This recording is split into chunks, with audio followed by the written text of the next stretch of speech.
Olá, estimado irmão e irmã na fé em Jesus Cristo. Nós iniciamos este momento devocional em nome de Deus Pai, Filho e Espírito Santo. Amém. Façamos oração. Ó gracioso Deus, te louvamos pelo teu infinito amor que se renova a cada manhã em nossas vidas. Perdoe os nossos muitos pecados, fortaleça a nossa fé agora pelo ouvir da tua santa palavra.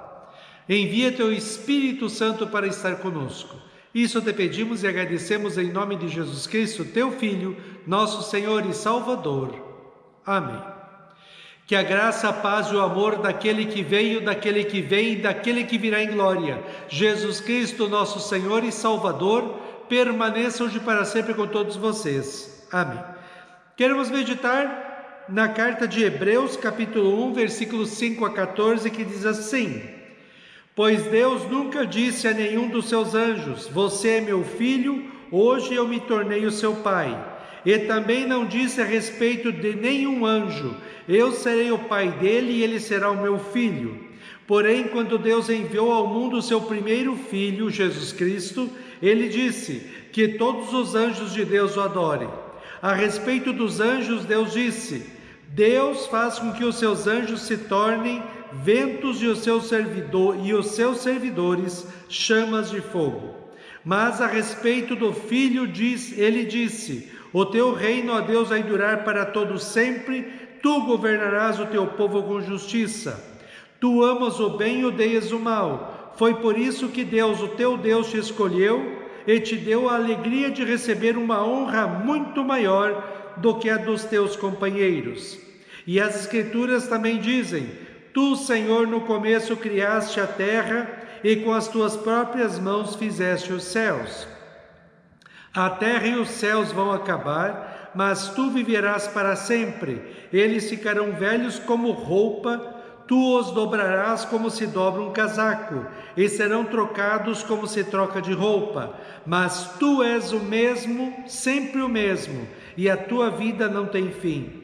Deus nunca disse a nenhum dos seus anjos: sente-se ao meu lado direito, até que eu ponha os seus inimigos por estrado debaixo dos seus pés. Então, o que são os anjos? Todos eles são espíritos que servem a Deus, os quais ele envia para ajudar os que vão receber a salvação. Que Deus abençoe as palavras em nossos corações. Amém. Estimado irmão e irmã, a Terra tem 12.742 quilômetros de diâmetro.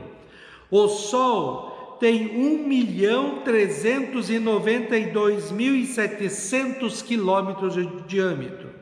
O Sol é 109 vezes maior do que a Terra. Agora imagine a Terra em relação ao universo todo. É infinitamente menor que um grão de areia no planeta Terra todo. Essa mesma relação de tamanho podemos aplicar entre nós, seres humanos, e Deus. Somos infinitamente menores do que Deus, por isso não entendemos Deus, apenas confiamos nele. A grande mensagem da Bíblia é que esse Deus, movido pelo seu infinito amor, sendo ele tão grande, diminui, encolhe, até caber no planeta Terra e se tornar um ser humano, para que, no lugar de todos os seres humanos pecadores, levasse sobre si mesmo todo o peso da ira e castigo eternos de Deus, pelos pecados que cada ser humano cometeu, comete e cometerá, e morresse lá na cruz, para dar de presente por graça e amor, o perdão dos pecados, a vida e a salvação eterna para todos os seres humanos que confiarem em Cristo como seu Senhor e Salvador. Como pode um Deus tão imenso tornar-se um ser tão pequeno como ser humano para nos salvar? Embora Jesus Cristo, Filho de Deus, tenha se tornado tão pequeno para estar conosco e nos salvar, Ele em si mesmo nunca deixou de ser o Todo-Poderoso Deus. Ele apenas não usava o seu poder aqui enquanto estava na terra. Ele queria chamar as pessoas para confiarem nele por amor e convicção, e não porque ele fazia coisas poderosas.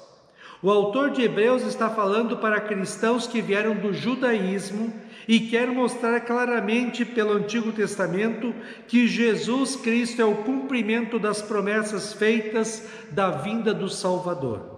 Ele já falou nos versículos 1 a 4 que Jesus Cristo é o Filho de Deus, por meio dele todo o universo foi criado, pela sua poderosa palavra e pelo seu sofrimento e morte na cruz, Jesus conquistou para todos os que nele creem como seu Senhor e Salvador, o perdão dos pecados, a vida e a salvação eterna. Ele está agora sentado à direita de Deus Pai para comandar todo o mundo com o seu poder. Hoje ele fala que Jesus é infinitamente maior que os anjos. Diz assim: pois Deus nunca disse a nenhum dos seus anjos: você é o meu filho, hoje eu me tornei o seu pai. E também não disse a respeito de nenhum anjo: eu serei o pai dele e ele será o meu filho. O autor demonstra a superioridade absoluta de Jesus Cristo sobre os anjos. Havia no pensamento daquele povo que os anjos eram poderosos e por isso eles poderiam comandar também a vida das pessoas.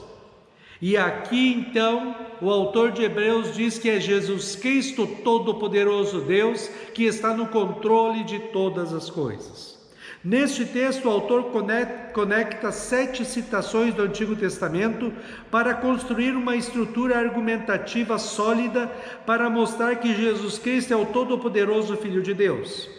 Embora os anjos sejam chamados coletivamente de filhos de Deus, em outros textos, nenhum recebeu individualmente o título e a promessa de ser o Messias, o Salvador.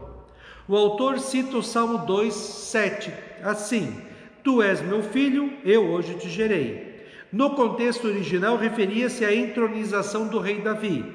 Aqui aponta para a ressurreição e a exaltação de Cristo à direita de Deus Pai.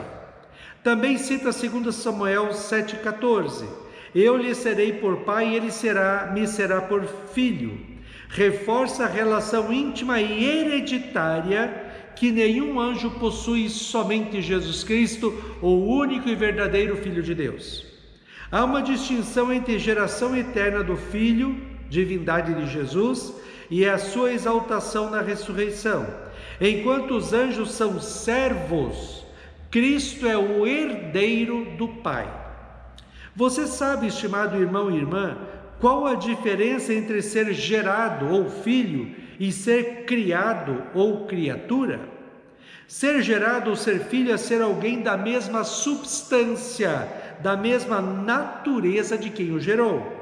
Assim, Jesus Cristo é gerado do Pai antes de existir qualquer coisa, sendo Ele mesmo o verdadeiro Filho de Deus, da mesma substância, da mesma natureza de Deus e, portanto, Ele mesmo é Deus. Criado ou criatura é algo feito que não tem nada a ver com quem fez. Por exemplo, um carro é feito pelo ser humano, mas não tem nada a ver com o ser humano. Não tem nenhuma substância do ser humano, como pele, ossos, carne. Já o filho é gerado ou nasce do pai e da mãe, tendo as mesmas características dos dois, como cor dos olhos, voz, jeito de ser. Quando o autor usa a afirmação dos 2 textos do Antigo Testamento que falam de ser o Filho de Deus para Jesus, está mostrando claramente que Jesus é o Filho único e verdadeiro de Deus, sendo Ele mesmo verdadeiro Deus. O texto continua assim: porém, quando Deus enviou ao mundo o seu primeiro Filho, Ele disse que todos os anjos de Deus o adorem. A respeito dos anjos, Deus disse: Deus faz com que os seus anjos se tornem ventos e os seus servidores chamas de fogo. Mas a respeito do Filho, Ele disse: o teu reino, ó Deus, vai durar para todo sempre, tu governarás o teu povo com justiça. Aqui a hierarquia é estabelecida através do ato de culto. Deus ordena que os anjos adorem a Jesus, o seu único Filho. O autor cita o Salmo 104:4 para mostrar que os anjos são criaturas funcionais, ventos e chamas de fogo. elementos que mudam conforme a vontade do Criador. Se os anjos, que são puramente espirituais e superiores aos homens em poder, devem adorar a Jesus, então Jesus não pode ser uma criatura de Deus. A adoração é devida apenas a Deus, portanto, Cristo é o verdadeiro Deus. O texto ainda fala: mas a respeito do Filho ele disse: o teu reino, ó Deus, vai durar para todo sempre. Tu governarás o teu povo com justiça. Tu amas o bem e odeias o mal. Foi por isso que Deus, o teu Deus, te escolheu e te deu a alegria de receber uma honra muito maior do que a dos teus companheiros. E as Escrituras também dizem: tu, Senhor, no começo criaste a terra e com as tuas próprias mãos fizeste os céus. A terra e o céu vão acabar, mas tu viverás para sempre. Eles ficarão velhos como roupa, tu os dobrarás como se dobra um casaco, e serão trocados como se troca de roupa. Mas tu és sempre o mesmo, a tua vida não tem fim. Este é o clímax da divindade de Cristo no capítulo 1 de Hebreus. O autor aplica a Jesus textos que no Antigo Testamento referem-se explicitamente a Deus. Citando o Salmo 45, 6 e 7, o Filho, Jesus Cristo, é chamado diretamente de Deus. Seu reino é caracterizado pela retidão e por uma unção de alegria superiores à dos seus companheiros, os anjos ou seres humanos.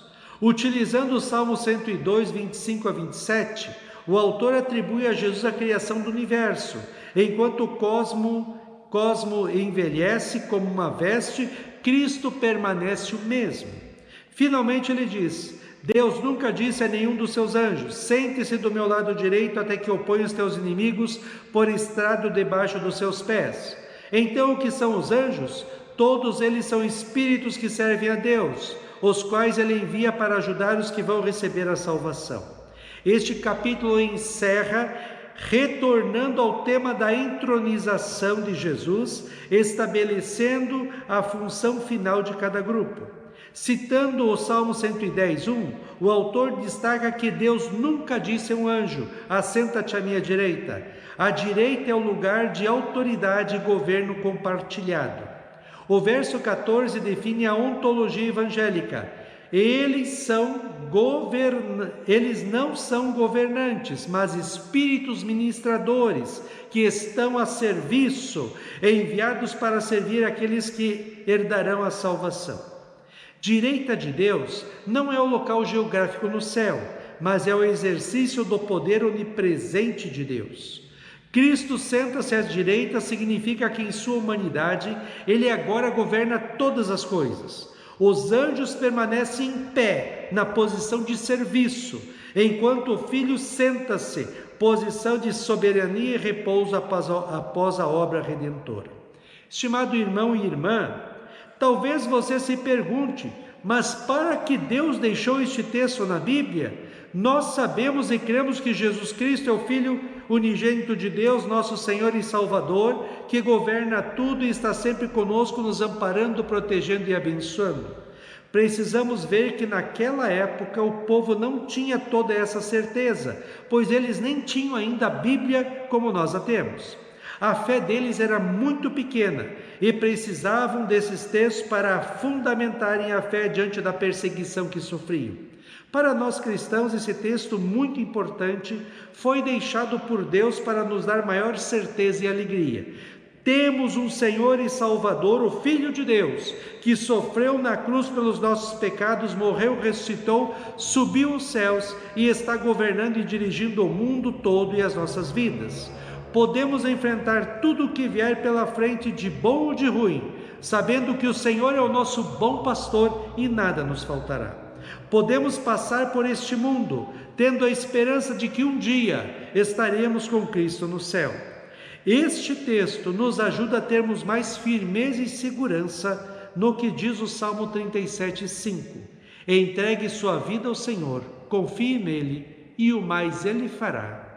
Amém. Façamos oração.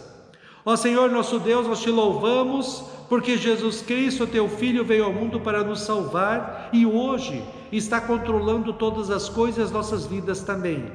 Dá-nos fé para que possamos realmente confiar em Cristo entregar a nossa vida, a vida de nossas famílias, as nossas alegrias, nossos problemas às tuas mãos, sabendo que o Senhor está cuidando de nós, o Senhor proverá tudo o que precisamos, o Senhor dará um jeito. Ó Deus, que a tua presença enche a nossa vida de alegria e de paz. Fica conosco neste dia, cuida de nós e dá-nos sabedoria. Isso te pedimos e agradecemos em nome de Jesus. Amém. Receba a bênção do Senhor. O Senhor te abençoe e te guarde. O Senhor faça resplandecer o seu rosto sobre ti e tenha misericórdia de ti. O Senhor sobre ti levante o seu rosto e te dê a paz. Amém.